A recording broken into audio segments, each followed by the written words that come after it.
Welcome to The Human Edge. This week's guest is Sam Kukathas. Sam's work involves the use of sound, which he generates himself, to heal people. I don't want to say any more than that because it's absolutely mind-blowing. It was mind-blowing to me, and I think it'll be mind-blowing to you. I loved the conversation, found it absolutely fascinating. I hope you do too. If you do, please like, please subscribe, all the usual stuff. It will be massively helpful. Thank you. I wanted to begin by talking about anxiety, actually. We'll come to Neuro Resonance Optimisation. Yeah. It's a mouthful, but I'll get there. But I want to talk about anxiety because for me, it's top of mind at the moment. And I wrote about this quite recently. I don't know if I'm right about this, but it feels like we have a bit of an epidemic, an anxiety epidemic. And certainly for a lot of kids at the moment, they're feeling very anxious.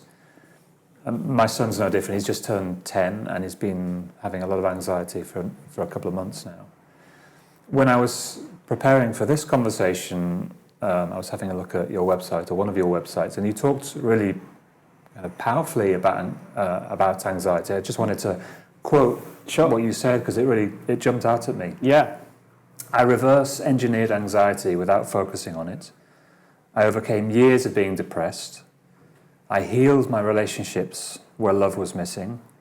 I overcame years of trauma, and I started experiencing joy in the so-called ordinary moments of life. It's absolutely beautiful, really powerful, and spoke to me with what kind of Evie, my wife, and I are going through with Noah at the moment. So can you talk to me a little bit about what you meant specifically around anxiety? Yeah, I think for me, I would have described myself till I was 31 as an anxious person and as someone who had anxiety. That was the way that I understood myself. I related to myself from that frame of reference. And it wasn't something I questioned. Everything that I experienced in life was a validation of that experience, that what I had was anxiety. And when I started in personal development, I started to get connected to the idea of how do my understanding of who I am get constructed. And that really opened the door to look at what I was experiencing from a different lens. I was seeing, where did this whole idea of the shy and anxious Sam get created, at least in my conscious or subconscious mind, that I was, from this standpoint. And what I was seeing was that there were different things in preschool and, very early in kindergarten where I started to become more inward, not at home, but at school. And as a consequence of not feeling like it was okay to be a certain way, more boisterous, for instance, within that setting, I just became more inward and I kept just staying that way. And so people started to create me that way. I remember in kindergarten being told, you sound like a mouse. And I internalized that, and I remember feeling, yes, I am a little mouse. And so that's the way I then went through my, not just primary school, but high school. I would scurry around, I would have my head down, looking at the desk. I did well in school, but I felt very constrained in my being. So this was the way things went, and it continued to go that way. And in university, it would look like, do I put my hand up? Even if I felt like I had something to say, or what if I don't have this? What if it's not as good as I think? So I'd resist. I'd resist like crazy. And I would just keep myself to myself, right? That's the safest way to be. So that was the way it would show up. And it got worse and worse as I was doing graduate school, where these thought-feeling loops were out of control. I could not see the wood from the trees. I was, such a dark state when it came to my mental health, to the point of suicidal ideation. I don't remember what year it would have been. It could have been somewhere between 2015 and 2019.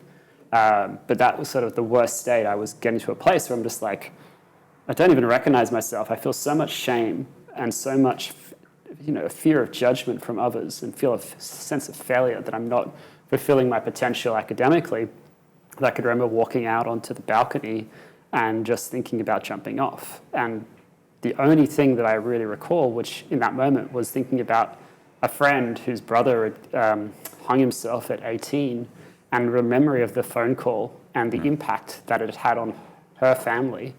And I went back inside because I was like, well, no matter how bad it is right now for me, I know that there will be an impact, like in a negative way, if I chose to make this decision right now.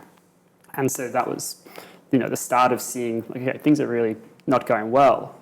And so to fast forward to the personal development journey, I was really getting connected with, I have a choice now. Like I've started to see that there was a way in which I used to be, which was before I saw myself as shy and anxious. And I could either continue to live from the story of that's who I am, or I could choose a different path. And a different path felt like it was opening. It was like a fork in the road situation. Which fork am I going to go down? And I was like, well, this other fork seems much more inspiring as a creation of who I am. So let me start to, play in that space and start to recreate and reinvent who I think I am. And from that space, I started to relate to anxiety not as something I had. I saw that the epidemic was an identity. Like people would describe any different sensations that were going on within their body and any thoughts as a consistency of having anxiety, rather than there are these different energetic sensations that I'm feeling. There are different thoughts that I have which correspond with the feelings that I've got. And then there are different practices and ways that I'm acting as a consequence of all these different feelings, which I can't quite explain. Right? And so for me, breaking it down into that way helped me start to separate the identity piece, the having piece, from just what is the fine-grained experience moment by moment which is showing up. So I could say that I have an anxious feeling, but it wouldn't necessarily mean I have to say I have anxiety. Because as soon as I say I have something, it becomes part of me. Right? It's like, I have a cat. Okay, like this is something you have, right? It's like a physical thing. It manifests. And so anxiety gets to manifest the more we create it as something that we have. And that's what I was getting clear about. It's like, as soon as I've created as something which is mine, it becomes mine. As soon as I question... That label's really powerful, right? Totally. Totally. And I think that's something which happens more and more. I know when I first started talking about this, maybe 2018 or whatever it was now, it wasn't so common to hear people questioning the identity of it. I feel like it's something which people have caught on to. I don't think it's just me who's thinking in this way, where you can kind of reframe by connecting with anxiety as a thing, and then it doesn't have to be that way anymore, and then looking at the thread of where this actually comes from as an experience. But to come to your son, right, he's probably not giving it the label anxiety. He's just experiencing some stuff, and it looks like, based on our societal agreement, as anxiety. And so then the question is, well, how do you deal with that, right? And just before you go on, he probably is giving it the label anxiety. Oh, is he? Okay. Because we're giving it the label anxiety. Oh, okay. That's super interesting. Yeah, because I think the labels, some people love labels, and they're like, oh, yes, I'd love to know that I have ADHD because that can help me understand the way in which things didn't make sense from this other perspective, and now I can see I have this, and now I have a way of different tools and things to be able to utilize. And that's certainly been the case when he had his ADHD assessments. He almost punched the air. It's like, okay, I understand myself much better now, and this will help other people understand me more as well. For sure. And I totally, can appreciate the importance of that, and not just with ADHD. I know people with bipolar who are the same, where they understand. It's like, oh my God, I'm not just crazy. It's like there's actually something which is explainable about what I'm actually experiencing. But it's also interesting that, potentially the labeling of anxiety for your son's case, if you feel like it could be coming from the reference point that you and your wife have for how to explain what's going on, rather than it just being like, okay, let's just listen to what he's experiencing. Like what's actually going on, which is creating these sensations within, and getting to almost a meditative state as young as possible to be able to just get really tuned into the body. Because, for a long time, the body keeps the score. And the work I do with people if they say they have anxiety, the first thing I'll do is say, okay, when's the first time you experienced this? Like recently, I was in a retreat in LA, and one of the women that I was working on, we were looking at what was the block around her being able to create $500,000 in the practice that she was about to set up in the next year. And one of the things she said, my anxiety. And I go, when did that show up? She said, well, when I was 16, I came out to my mum, and that, both the trepidation of that, but also the response to that, of it not being okay, led to that experience of, I have this, and then it just kept perpetuating. Sure. Right? And so through the work that I do with sound, we are able to connect with where does this actually locate within the energy of the body? Because you can talk about things intellectually, but the intellectual isn't sufficient to actually deal with it as, the soma of the tissue, right? And so the sound is an access point to experiencing what's there. And through experiencing what's there, you create the opportunity to honor the journey that's already, right? If an emotion is being experienced, we don't want to push it down or resist it. We want to experience it fully. So imagine with your son that rather than, whatever emotions he's feeling, teaching him to be able to experience these emotions fully, not as a problem. Actually, this is something to embrace. If you can get mastery about feeling your emotions, and from what I've already heard, it sounds like he is quite emotionally sensitive. That's actually a beautiful thing, right? Because it's such a superpower to be able to connect with other people's emotions, but also to connect with your own. Because when you're doing that, you're just getting really conscious of the intelligence of the body. Yeah. And so much of what we want in life is actually connected with that intelligence. I want to just allow you to kind of say anything before I keep going. I love what you're saying, but what I'm really curious about then, so from the age of 31, we will come and talk about the sound work. That's very important to me to explore with you today. But from the age of 31, you kind of began a different journey. Yeah. Where you were kind of, let's say, reframing your relationship with your thoughts and your feelings. Does that mean today, maybe this is a misapplication of the label, you're less anxious, meaning you have, because of all of that work and the kind of the recognition, the sitting with the feeling, the understanding of the thoughts, or do you have less of those thoughts that previously had made you feel uncomfortable? I would say definitely. Yeah. My default state is more calm, whereas it was frantic when I was in these thought-feeling loops because I didn't understand what was going on, right? So the thought would lead to the feeling, which would lead to the thought, would lead to the feeling, and it just keeps looping around, right? And I had even though I was studying the human condition, I was also not understanding it at this other level of how do I get out of this situation? I had a very pessimistic view of human nature back then. I was studying it through the lens of a 18th century Scotsman, David Hume, very, very well-known British philosopher. And he looked at the relationship between thoughts and feelings from the 18th century, and that's played a key role in how I've understood things. But it didn't give me an access point, at least then, to seeing a way out. I had the intellectual situation, but all I had was all of the dread, all of the concern, all of the anxious thoughts about, if I put this out there, what will someone think? Will my supervisor tell me this is banal again? And all these other things. No, I don't want to get that criticism again. Shut it down, find another idea. And, I'd have sprawls of paper over the dinner table, which became my desk, basically. And just if you looked at the windows I had open, I probably had instead of tabs for the internet, I had probably 30 different Word documents open that I was trying to work through. All at the same time? Simultaneously. Yeah. That's a recipe for anxiety. Yeah. Now I have my laptop and I might have a notebook next to me. Yeah. But I don't have, I'm not an academic anymore, so that's nice. Yeah. But I don't, even when I'm doing anything research related now, I don't feel a need to have a million things open the same way, which is constantly overwhelming me. And I'm always looking for what's the next thing? Yeah. What's the thing which might be better? Yeah. Right? I was always well, that's not right. you know? And if that's not right, well, I need to figure out the next way. So let me just park that idea, come back to this one, and then try to that. And then, no, I don't like the way that's said, so let me come to this one. It's like, it was exhausting as a way of operating, but that's what was happening. So the shift is from this very calm state now, from this very like agitated, frantic, nervous, you know, afraid to go up to people. I would not be speaking on a camera.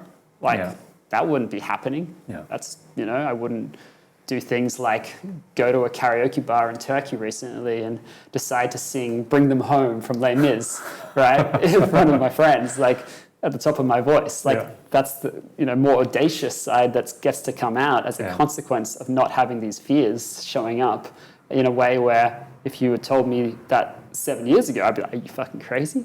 Like, I can't sing. Like, why am I going to be on a stage trying to do that? Like, that doesn't make any sense. But as you rewrite and experience that, okay, that story got created here, and this is what, you know, allowed me to think I couldn't do this. It starts to unwind, and you start to step into, you know, who you could truly be if these other ideas of yourself weren't so pertinent. What role did sound play in that development? Well, not a lot, to be honest. Like, the sound aspect of the work I do now came out in the last year. Like, it was a development from working in energy healing from 2022, discovering I had a proficiency. Like, literally, when I was doing the certification, I started channeling for the first time, and I didn't know what on earth was going on. And then I discovered very quickly, like, it's really easy to bring people to peace. And I was like, well, what do people want to do with this peace? Because it feels like a missed opportunity if we just focus on the peace, you know, 7 minutes, the peace process, great, love it. And then I discovered, okay, we could use that to be a vehicle for helping people create what they want. So I focused on the creation side of things and then brought that aspect in. And then it developed to, I could use my breath as the modality, along with my hands, to be able to not just bring peace, but like shift things within the body. Like, people would talk about shifts from their feet to their head at times, depending on what, you know, area I'm working in. Sometimes our clients are like, they're shaking and they're describing it like an ayahuasca journey. And then I think it was October last year when suddenly the sound started to emerge, and I had a choice of like, do I go with this, or is this, because it's kind of weird for me at the time, or do I go to what's already working really well? And I decided I'm going to go with this other thing because it seems even more potent, and that's what I decided. But, you know, the journey with sound before that, really, I would say, is just a journey of self-expression, where as I did a lot of work in transformative leadership, there was a lot of opportunities to express yourself in a much bolder way. And I recall starting to share songs in like WhatsApp chats, which I'd written, getting some like positive responses from people, and that given me the confidence to then do more. And so then I would get up on stage and, you know, promote some event that was happening by singing a song, which I'd written about transformation. And then I would go and do silly things like a friend was going to a karaoke bar, and she stopped, I think she went on stage to sing Britney Spears' Hit Me Baby One More Time, like a song I would never want to sing in my life. And I got up on stage with her, and then at some point she decided to exit. I just went, I'm going to go for it. I did. And it was, all right, I can do that. Right? And so just that audacity kept expanding the more I stepped into things which would have previously seemed insane, and embracing sound as a vehicle for expression. Because I always liked singing. I just never would have had a talent for it. There's a metaphor there about finding your voice, right? Oh, for sure. Like, I do a lot of work with people around exactly that nowadays, which is hilarious. So tell me about the NRO, the Neuro Resonance Optimisation. Sure. I just want to kind of preface this by saying you gave me an experience of this a few months ago. It was on Zoom. One of the strangest experiences of my life.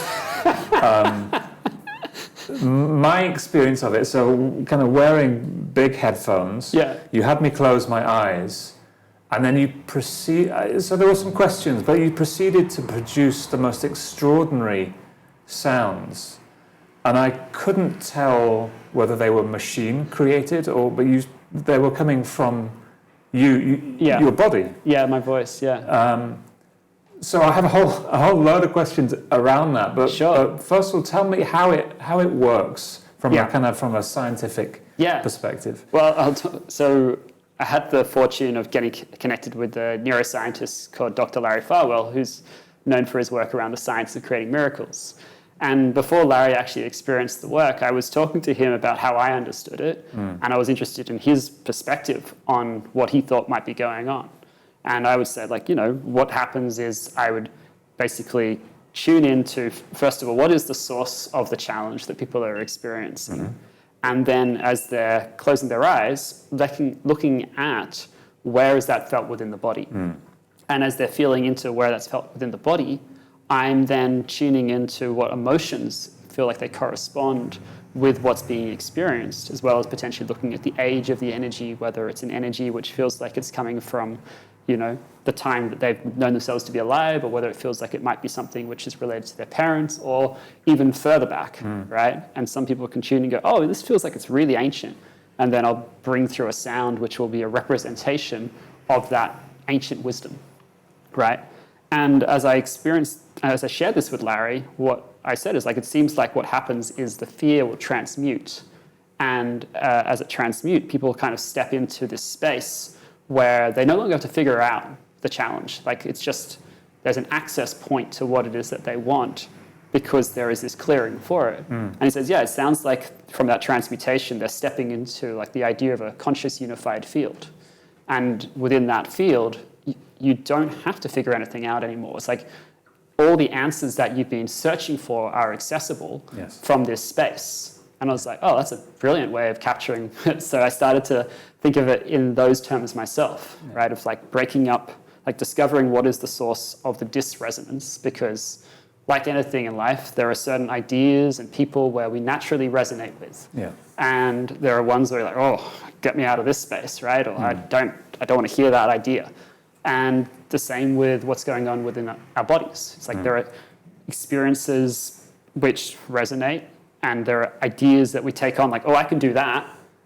And then the other ones are like, no, that doesn't feel good. And then you feel like that tension in the solar plexus or in the gut, or you notice you want to speak, but your throat is it's almost like seized. Or you're trying to breathe, but your breathing has got thick. It's like all of these different things are cues of what's truly going on in the moment around the thing that you think you want. And so my role is almost like a surgeon to be able to go in, utilize the sound to match onto whatever is not resonating in a harmonic way within the body, which is allowing more space and light to get accessed within the cells. And as that happens, what I then do is create an expansion of that light. And the way I think of us as human beings is, at the core, we are love. So the way to expand our intelligence is to bring more love in. Now, sometimes people are blocked around that, so there's work to do, but I'll bring through a series of frequencies, which I call the frequencies of love, where the note will get progressively higher pitch. And the intention is to just create more and more space. And the way I do it is, rather than focusing on what seems like the problem, I actually want to focus on where there is already something which is opening up. And this is something I learned from one of the mentors that I'd worked with, who did a different kind of modality, not with sound, with breath. And that made me see, like, oh, okay, like, I actually want to focus on the spaces where there's actually some ease coming in, rather than dealing with the other way, which I was taught, which is focusing on the problem. And so that allowed me to then create more and more space within them. And what would often happen is the thing which was actually painful would start to dissolve in itself. It would dissipate, because the love would overpower the fear, essentially, right? And so from there, it's like creating a stacking of experiences as like a compound effect, like compound interest, where as you go through each of these different challenges, which might be blocking you from this bigger vision that you've got, you create a stacking of light, more and more space. And when you come back into the space of vision, you're in such a, deep, subliminal space of like, oh, I can see all of it, right? And sometimes we play, I'm very experimental and playful with my approach. So sometimes I can sense that, okay, let's go into the vision piece of here right now, because there's something which is already opening up, and then we'll play in that. And then sometimes it's like, no, we'll do this only at the end, because that's where it feels right. And I allow the intuition to guide me as to what is the right way. In the same way, I allow intuition to guide me as to what sounds to bring through. Like, is this a sound which is ancestral? Like, even if they have no idea, I can sense into whether this feels like it's multi-generational often, and I'll just start bringing through the sounds which I feel will correspond, and we'll just say, let's see what wants to transpire, right? And it's a very gentle, not in the sound itself, but gentle in terms of my approach to it. Like, I'm not trying to overpromise anything. I'm not trying to be attached to some outcome. And I think that actually helps create these really extraordinary results because people feel so safe to go into these spaces, even though the sound can be so disruptive. And this is my experience of it. So you talked about the sound of love. Yeah. And you would imagine, hearing those words, that the sound of love would be a beautiful sound to hear, but it isn't. Yeah. And that I found it very uncomfortable, that increasingly high-pitched sound. It was almost unbearable to listen to at one point. Yes. Why is that? Well, I think what's likely, without wanting to diagnose, is that there's probably some block around love at some level.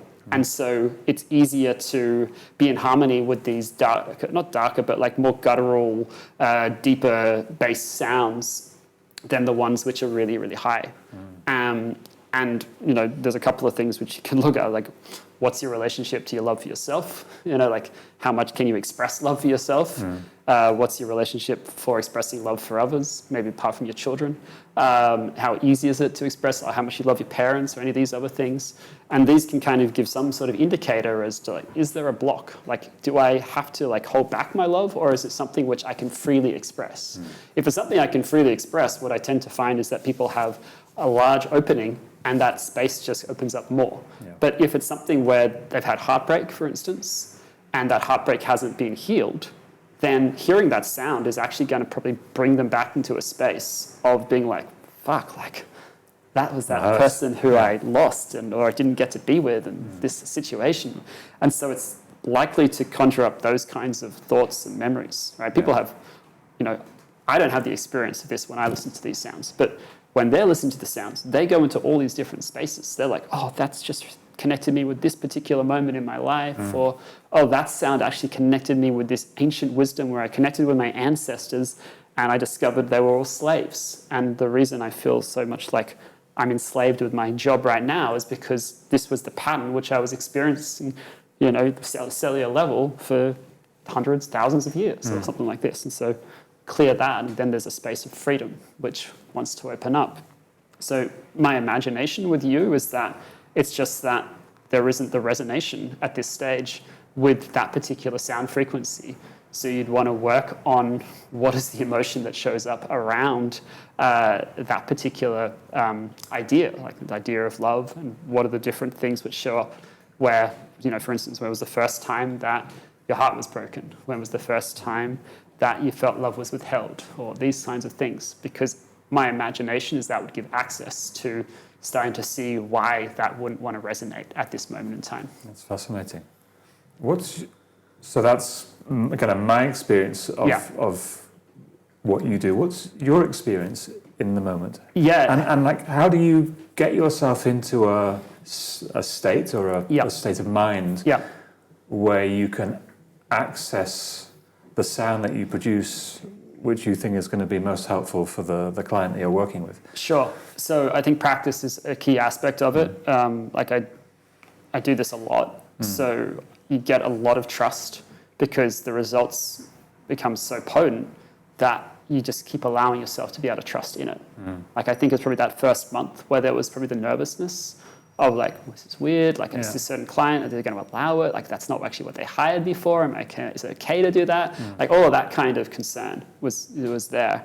And then it was also like, but let's fucking go for it anyway. Because that's kind of how I am. Yeah. But as an experience, for me, it's like, it's a privilege to witness people. Like, I've got a client who's at the UN at the General Assembly, was invited. And a few weeks ago, he called me up. He's like, Sam, your magic is working in mysterious ways. And I'm like, what do you mean? And he said, I got invited to go to the UN and like direct like some aspect of the General Assembly. I'm like, wow, that's incredible. And then he's like, I need to raise the money to be able to do that. And then I'm like, okay, great. So then we helped him with that. And now we're like also helping with the ask of like to be able to really take what he's doing around sustainability, he works with, he's a filmmaker, and he's created a film called like The Future Council, and the response has been phenomenal. And as I understand the film without having seen it, is he takes like 8 kids on a yellow school bus, which is not run by petrol, something natural, and they go into these different companies and they blow away the CEOs. They think, oh, these cute kids, like, what do they know? Well, let's just, and then the kids share their knowledge and understanding of how to make the products which are already within these companies sustainable, and the CEOs start to listen. And as a consequence of that, they start to create partnerships with these kids to build in conjunction with them rather than leaving them out. Yeah. And so the movement he's creating is one where, bring a couple of million kids in the next few years to be part of the Future Council so they can have a say in the future of the planet, as well as the products which are getting created, which impact the planet. But to be able to do that, there's a leadership to step into. And then there's also, different challenges around finances and things which we would work through for them to be able to then come in and go, I can ask for 20 million, and I know that's just a small amount to ask, right? And that's incredible to witness when someone goes from like a mindset around money where it's like there was scarcity, there was an experience where, the family didn't have a lot, or generationally their families didn't have a lot. And this happens with people who, have made millions and millions now, but they still often have a fear of losing it all because of the experience where they came from. Yeah. And so as a consequence, I get to witness them transcending that old fear and then sharing afterwards, like, oh, I just broke through this kind of, our company just made more in the last month than it has ever before as a consequence, or doubled our sales or whatever it is, because that concern is no longer present. Now, there are other things that have to happen in the background. It's not just like osmosis, but it's they're resonating at a frequency to allow it to come in at that time period is kind of the way I kind of think about it. And so I kind of think it's like being a conductor in an orchestra. Obviously, a conductor doesn't make the music in this. That's a little bit different. But when the conductor is, moving the baton in different ways, they're in control of ensuring that the piece kind of sounds and creates the effect that they want. And there's a similarity for me where, if someone watched a video of me, my hands are moving in different ways.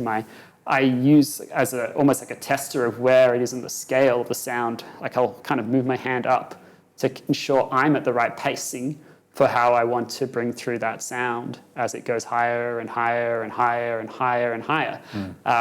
And that's just the kind of instinctive process that I built for myself. So it's really like you got to experience this absolutely beautiful thing which got created as a consequence of being in harmony with the people in front of you. Yeah. So that's my experience. It's kind of like an awe, like, holy fuck, like how did that just happen? Yeah. Right? Like people say some really wild things. Like people going like, oh, that just took me back to being in the caveman times. And I discovered some wisdom around that. And then this allowed me to go and transcend this barrier. Or it's like, I thought that what I wanted to do was to build this business to be able to create this 30 million in the next 6 months. But what in fact I now see is that was just based on wanting validation because of all the experiences in childhood. And they rewrote through the sound as a vehicle to rewrite their childhood, experienced a situation where rather than being on stage to get an award and being pulled off the stage, they experienced getting the award, the family being there, experiencing like the joy and love from them, which had never happened in actuality. So that memory got reversed. And then as a consequence of that, suddenly they got connected with the nonprofit they already had. And they were like, I think actually we're just going to create the money through the nonprofit. And I don't actually have to do all these other things which are inconsistent with my freedom, which I thought I had to do. And I can make way more impact. In fact, 30 million is easy. Like, let's look at 100 million. And I was like, oh, okay, right? And you just gobsmacked when people say these things, because it's like, all I'm doing is making sounds, is to the untrained eye.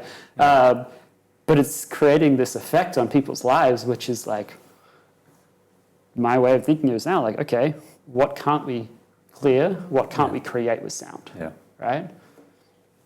I'm not sure there is much. Like, one of the things I love to explore in the conversations I have on this podcast is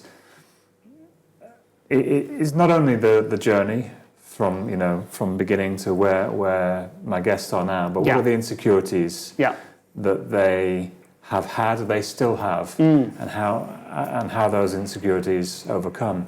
You've already talked a lot about the insecurities that you had when you were younger, and the karaoke bar experiences. As we sit here today, what does that look like for you? Where are you still holding yourself back? Yeah, sure. I have a good example of this. So I was invited to Egypt recently for a friend's birthday, and I was staying in an Airbnb just a couple of minutes away from the main group. And I was the only person who seemed to get some sort of food poisoning on one of the nights. And I thought I was fine. So I was getting ill, go back to bed, I got this. Then I dragged myself back, nope, going to be ill again, got this. That happened over 10, maybe 15 times within the next hour and a half. And what was going through my head is, I don't want to disturb people. I don't want to disturb their sleep. Don't want to. And I was like, internally, I started to get to a point where, I was dehydrated a lot. I was in a country I don't know, with not having really probably any more access to clean water. And it was very vulnerable. I was very scared. And I could internally, or maybe externally, I can't remember which, I was saying, what the fuck are you doing, Sam? Ask for help. Yeah. Right? And at 1 a.m., I finally was like, I've got to ask for help. Otherwise, I'm going to be in a really bad way. So I just messaged the group, and within 2 minutes, 3 or 4 people different responded. One was about to get out of bed. She's like, can you walk to meet me? I'm like, I can't barely get to the couch. So then another person took the electrolytes from them. They got medicine from the hotel. They came over, made sure I was all right. No, we need more, water. All right, we're going to go get water. Just within a few minutes, I felt just this wave of support. Yeah. And I was like, oh, shit, you really have to deal with that imprint of not asking, of asking for help more. And for me, the reason that showed up there was because that's something that needs to be looked at. So we don't, who knows why. Otherwise, I was the only person who was experiencing this, given that we ate the same food, we drank bottled water. There was nothing which was clearly a sign that something was going to be awry. But for whatever reason, my body said, hey, there's something for us to show you. We need to purge, this essentially. So that's one area for me, which I'm working on a regular basis, is looking at where can I step into asking for help in a deeper way, asking for support for other things, because, what I know about all these different entrepreneurs who have been very successful is they just keep asking for help. They keep getting help and support at, from the best people they possibly can, because that's what creates the miracles. You do not do it on your own. No, for sure. And so that's a big one for me. And I was wondering, is it contained only to your personal life, or does that block around asking for help extend to your professional life as well? Because let's talk about the vision you have for what you want to create in the world, which is absolutely massive. And it requires you to ask and keep asking. Yeah. So I'm really curious about that. Yeah, I think it does. I think there's this not wanting to upset as an old pattern, like a childhood pattern, which I'm working on. And there's also this idea of not wanting to ask too much, right, of people. You've already asked for that. You kind of ask for something else, right? It's, almost like Oliver Twist sort of situation. You've had enough. No more for you, right? So whatever's going on there is what I'm essentially looking to break past. There are different levels. I remember back in 2019 and writing a song about help is the key to transformation, and then suddenly I'm like, how is it 2024 and it still feels like asking for help is one of the keys to the expansion of the vision. And it's because there are different levels that we keep expanding into, and it's asking something more of us each time we step into that next level, and you're stepping into being in a different circle of people. And sometimes you feel intimidated. Sometimes you feel like, I don't want to take advantage, or don't want to be transactional, any of these other things that can show up as a concern. And it's just navigating that terrain is what I find shows up for me. Yeah. Right. And so talk to me about the vision you have. Sure. There are, I think, 5, if I remember rightly, fundamental pillars of the vision. Can you talk to me about that? Yeah, so, I grew up around really brilliant thinkers. Both my parents my mum was an expert in play-based learning. My dad is an academic, and at the dinner table we'd have philosophers, political theorists, economists, experts on the Middle East, a Shakespeare scholar, regularly over for dinner.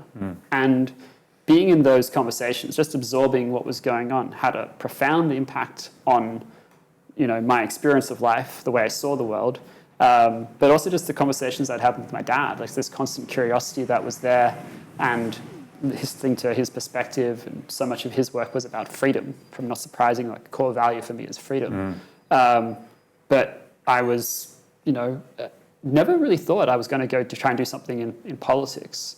But as I went through the academia, I started to work in political and legal philosophy. And then as I started to kind of shift out of the academic lens, I started to see, what if it was possible to actually create in reality this vision that this Scottish philosopher in the 18th century was talking about, which was that these institutions would truly be in the interests of society and the happiness of people. And so that was sort of the space I started to play in as a curiosity. And then as I shifted into energetic work and somatic work, I started to get very clear about what was needed to actually make it happen. It was it's simple. You just have to shift the vibration of those who are in politics from fear and scarcity to love and peace. If you shift the vibration, you're going to shift what the vibration of politics looks like. So one piece for me is to be able to create a program which will, be for heads of state, is the intention, to be able to create a bridge from the challenges they experience right now to what it is they truly want. So when we look at the world's biggest problems, dealing with displacement of people, we look at war, we look at famine, poverty, we look at homelessness, we look at housing crisis, what are the ways in which we could actually access our own brilliance to be able to find solutions to these problems which have seemed impenetrable, right? So one of the games I have is to be able to support them using sound frequencies as one part of it to both clear what's in the way, and starting with trust, because we know that what people want in politics is trust and respect, but that starts at home. So if you don't experience trust, well, what's going on? Well, at some point in life, you didn't experience being trusted, or you lost trust in others.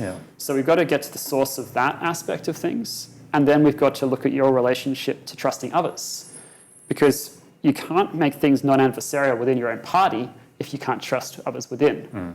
And then you've got to also trust your judgment of when to trust, right? And then you've got to shift the level of trust to the opposition, because you can't have unadversarial. It's still going to be adversarial politics if there isn't trust across parties, because if you don't trust each other, you've got no interest in doing business, no interest in engaging, no interest in finding some sort of a common ground. So for me, and you see this in the political landscape. Well, certainly in the Western world, and you only need to look at what's going on in the US at the moment. For all that lack of trust to be playing out. In the worst possible ways. It's fascinating. You've got someone like Robert Kennedy Jr. And the person that he is supporting is Trump.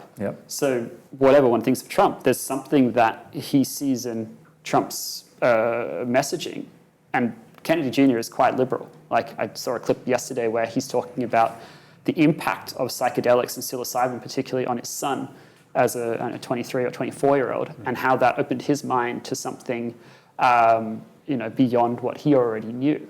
And I think his acronym was MAHA, it's Make America Healthy Again. And I was okay, interesting. I can understand why you would go from MAGA to that, because it feels like it's promoting the message that you're looking to put forward. Whereas if you feel like the ones who are meant to be on your side, the Democrats, are actually opposing this kind of thing, whether they are or not, I'm not sure, then you're more likely to go to side with the person who you see as more liberal. So it's like, where is the common ground, even amongst those who we would potentially usually see as our enemies? And it's like, okay, where can you create that trust? Now, sometimes that trust is misplaced, and we have to be able to understand that as well. But he's an interesting bridge, right, of what is possible. Whether or not Trump gets in, I have no idea. But it's like, that's someone who seems to me is looking from a different lens in terms of what is it that he sees as possible for society, American society. What is the vehicle that he sees is most likely to be effective, whether he's right or not, to bring that forth? Okay, well, this seems like the bridge that he feels like could make that happen. And we can be incorrect about that. But there's obviously some level of trust that he's experiencing within himself to be able to do something which would be quite controversial, given the kind of liberal standpoint that he's coming from. So for me, that's an aspect of it. You want to build trust at 5 levels: trust within oneself, trust within one's party, trust within the opposition.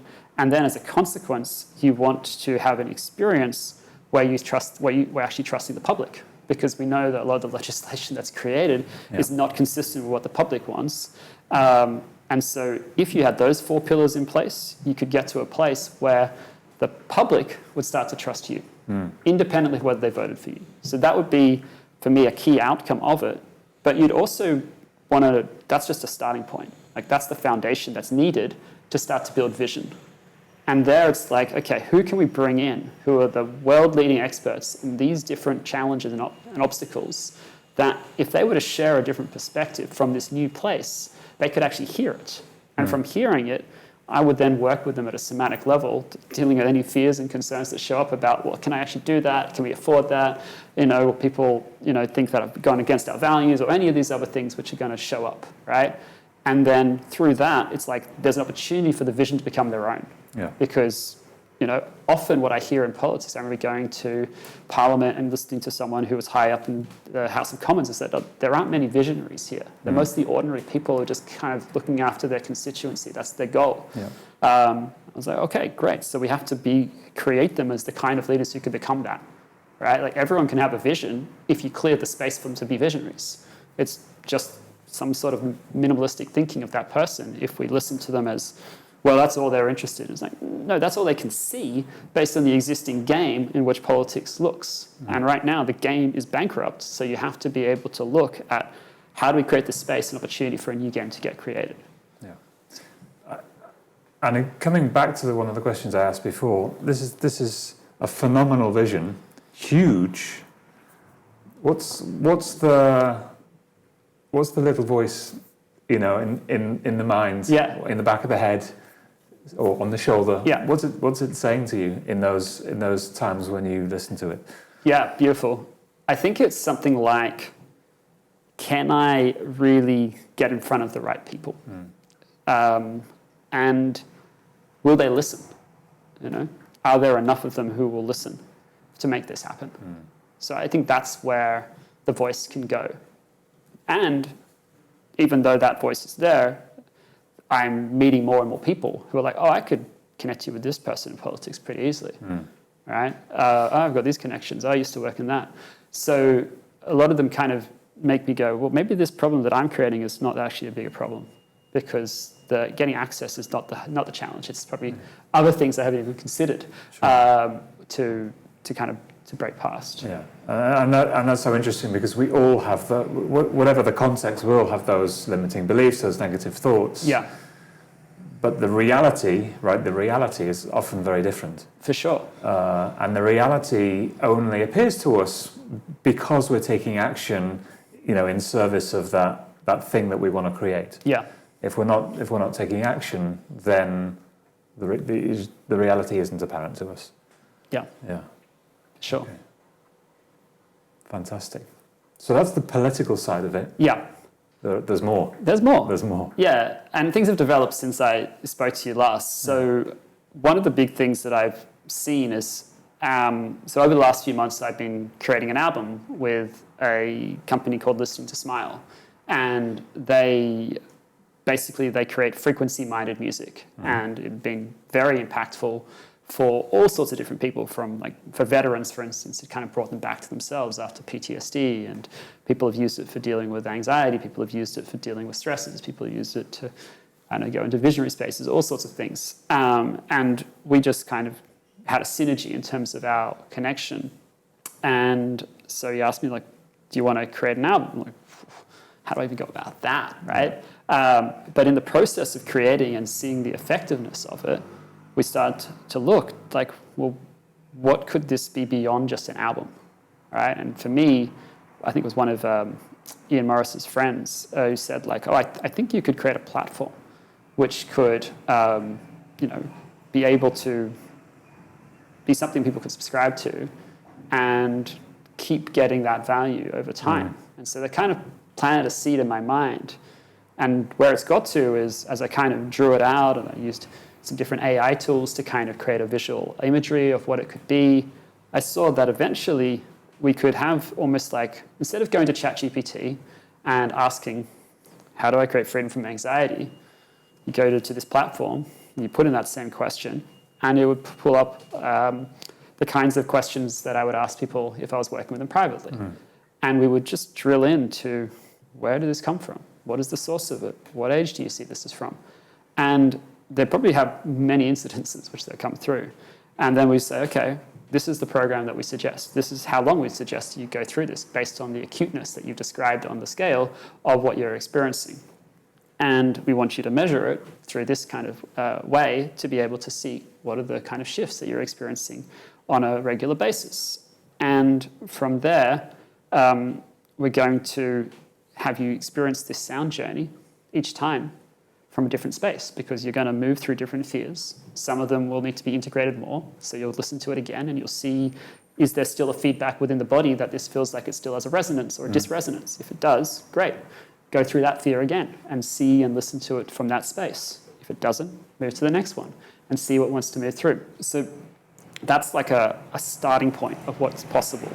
But I thought there are so many challenges that we experience as human beings that what if you could have any of them be honored, represented, and transmuted through sound? So I started just writing out different areas where I could think of impacts, like body, self-conscious, self-esteem, sex and intimacy, gut health is something I've helped people a lot with. Finances is what people think I've helped with a lot with. Creating vision, creating flow, high productivity. If you're an athlete, you can get into a visualization state, which isn't just one which you're like, I've seen the thing. It's like, I'm experiencing it at a somatic level.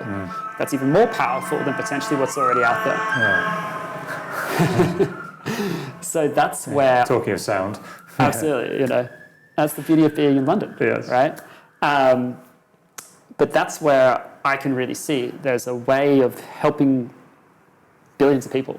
Like my goal, whatever you want to call it, is within 10 years to have billions of people who are part of that platform, where they know that there's some program that they can utilize to optimize any aspect of their life.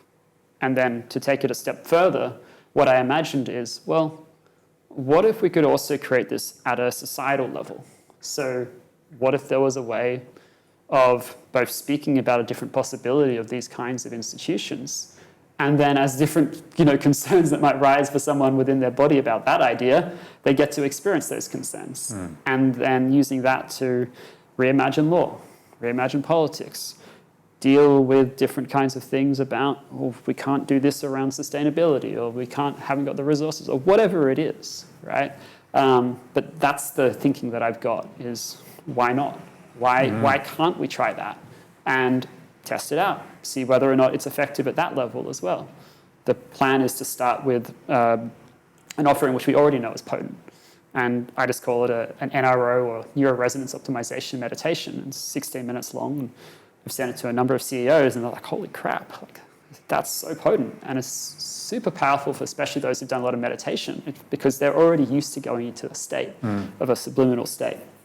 But people have used this for creating workflow within the day, they're creating vision, getting clear on what they're actually trying to create, not what they think they're trying to create. People have used this for sleep.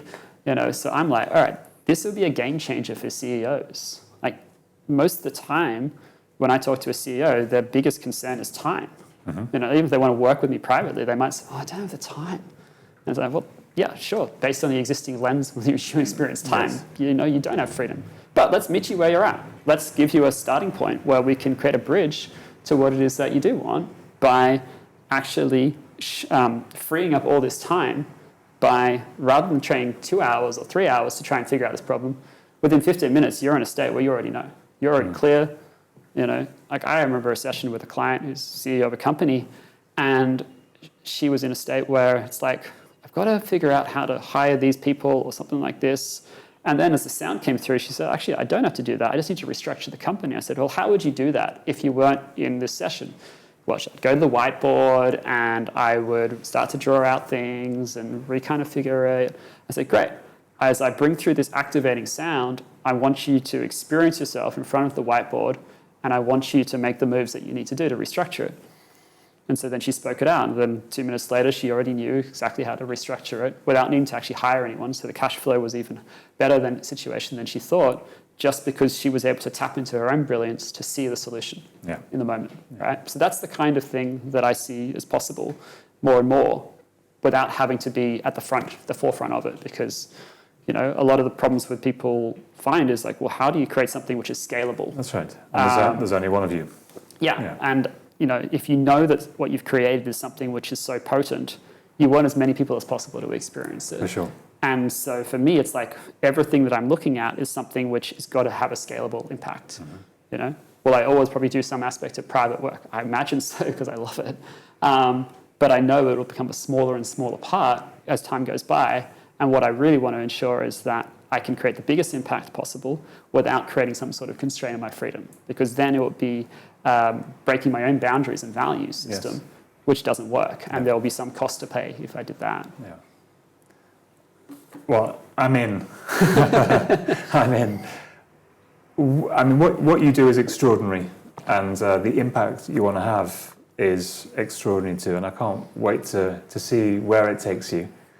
For the moment, though, maybe there'll be a part 2 another time. Sam, thanks so much for coming in. Yeah, thank you so much, Julian. It's been an absolute pleasure. Cheers.